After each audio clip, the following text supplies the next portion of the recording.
हाँ, जैसे ही मोहम्मद गौरी यहाँ पर आया, पृथ्वीराज को पकड़ा और उसको सीधा भेज दिया। कहाँ पर भेज दिया? काबुल। मोहम्मद गौरी को हमेशा डर लगा रखा कि एक बार हमने धोखे से इसको जीता है, ये भाग जाएगा अगर मैं नहीं गया, ठीक है। तो वो लगभग पृथ्वीराज को अपनी आंखों से दूर होना ही नहीं देना चाहता था, और ऐसी कंडीशन में वो यहाँ से ले गया, उसको सीधा काबुल ले गया। कहाँ पर ले गया?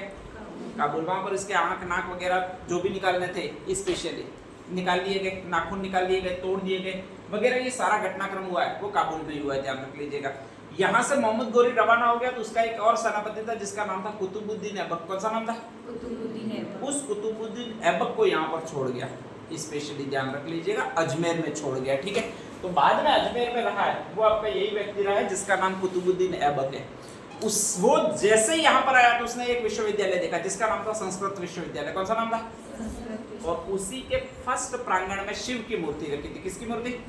शिव। और शिव और अर्जुन पर एक नाटक लिखा था विग्रहराज चतुर्थ ने। कौन सा? हरिकेली। नाम कौन सा? तो उसी की जो श्लोक थे वो इसी विश्वविद्यालय पर थे, ध्यान रख लीजिएगा। जहां जहां पर भी श्लोक थे उसको तोड़वा दिया गया, बाकी ऐसा कैसा स्ट्रक्चर रहने दिया, ठीक है, ध्यान रख लीजिएगा। तो जहां जहां पर भी आपके स्पेशली थे उनको तोड़वा दिया गया, श्लोक थे, और उनकी जगह आयतें उत्कीर्णित करवाई। लगभग इसको तोड़वाने में 2.5 दिन लगे। कितने दिन लगे? 2.5 दिन। इसीलिए इसको कालांतर में एक झोपड़ा कहा जाता है जिसका नाम है 2.5 दिन का झोपड़ा। कौन सा झोपड़ा? 2.5 दिन का झोपड़ा, ठीक है। ये बनाया कुतुबुद्दीन ऐबक ने बनवाया। किसने? कुतुबुद्दीन ऐबक ने बनवाया, ठीक है, ध्यान रख लीजिएगा। कहा जाता है 2 आदमी हुए, एक तो फर्ग्यूसन हुआ और एक पर्सी ब्राउन हुआ। पर्सी ब्राउन ये कहता है कि 2.5 दिन में बना था इसलिए इसको 2.5 दिन का झोपड़ा कहना चाहिए। फर्ग्यूसन ये कहता है कि यहाँ पर एक उर्स लगता था, ठीक है, पंजाब शाह का उर्स लगता था, उर्स का मतलब मेला लगता था, और वो 2.5 दिनों का लगता था इसलिए इसको एक झोपड़ा कहा जाना चाहिए। कौन सा झोपड़ा? 2.5 दिन का झोपड़ा कहा जाना चाहिए, ये कहा जाता है, ध्यान रख लीजिएगा, ठीक है। तो 2.5 दिन का झोपड़ा है वो वर्तमान में है, वो कहाँ पर है भाई? आपके अजमेर में। और वहीं पर एक विश्वविद्यालय था। कौन सा विश्वविद्यालय? और इसमें कुल मैंने लैंग्वेज या कुल सब्जेक्ट कितने बताए थे? 85 कितने बताए थे?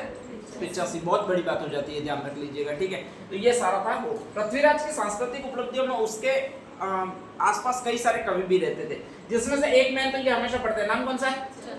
बाकी वी नाम वाले जितने भी आए, विद्यापति, वागीश्वर, गोड़, ऐसे नाम आए वो इसी के दरबार में, ठीक है, ध्यान रख लीजिएगा।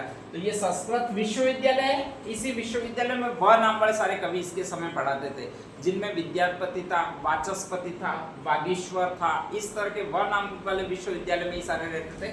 तो वो ये नहीं थे। एक और आशापति था, ध्यान रख लीजिएगा, ठीक है। तो ये 3-4 कवि है वो याद रखने। किसके काल में याद रखना है? पृथ्वीराज के काल में, ध्यान रख लीजिएगा, ठीक है। नेक्स्ट है, कहा जाता है पृथ्वीराज को जब चंद्रवल्लभ यहाँ से ले गया तो पृथ्वीराज ने यहाँ पर कुछ सिक्के चला रखे थे अपने नाम के, ठीक है, और अपने नाम में उसने उसकी उपाधि लिख रखी थी जिसका नाम था दल पुंगल। क्या नाम था? दल पुंगल का मतलब होता है विश्व विजेता। ये उसके सिक्कों की मेन उपाधि थी, ध्यान रख लीजिएगा। बाद में कहा जाता है कि इन सिक्कों को चेंज नहीं किया मोहम्मद गौरी ने क्योंकि उसके पास टाइम ही नहीं था। तो मोहम्मद गौरी ने कहा जाता है कि इन सिक्कों पर अपना और नाम लिखवाया, ठीक है।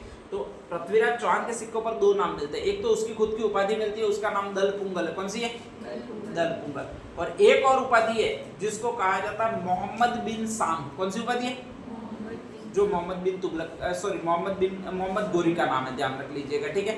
तो गौरी का नाम मिलता है और इसका पृथ्वीराज के संयुक्त सिक्के चलाए वो मोहम्मद गौरी ने चलाए, और उसी पर एक उपाधि है जो मैंने फर्स्ट में लिखवाई है, उसको दल पुंगल नाम लिख दिया जाएगा, ठीक है। ये 3 चीजें और याद रखनी है, फटाफट लिखिए। पृथ्वीराज चौहान के सांस्कृतिक उपलब्धियां।